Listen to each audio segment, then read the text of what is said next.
这双竞速 1.0 确实有2把刷子，并且它直接把检测报告放在商品下面，这是准备动真格了吗 ？Hello， 大家好，这里是小卢，今天来实战测评这双贵人鸟的竞速 1.0， 整体的实战表现以及适配人群都来聊一下。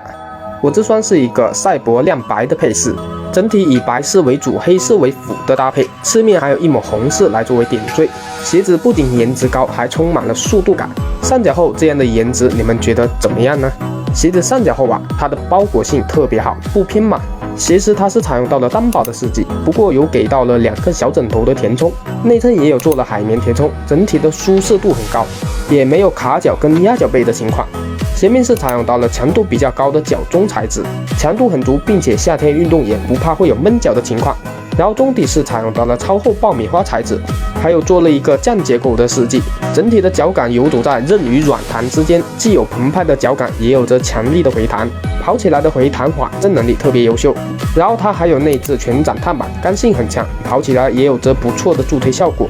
不过相对来说就有了一定的驾驭门槛，像新手小白就不太推荐。鞋底的话是采用到了 RBY 底，整体的抓地表现以及耐磨性，无论是在马路、柏油路或者跑道上都完全够用。然后稳定性方面做的也蛮不错的，无论你是前掌跑者或者是后掌落地跑者，它都能提供不错的稳定，不会有外翻的现象。关于这双鞋的适配场景与人群，个人比较推荐用来中长跑，然后就是不太推荐新手小白直接穿。这双鞋它目前是3开的价位，却有着顶级的配置。如果你预算不足选顶碳的话，那就无脑冲这双吧，妥妥的性价比之王。好了，以上就是我对这双鞋的实战总结分享。那么本期就先到这，咱们下期见。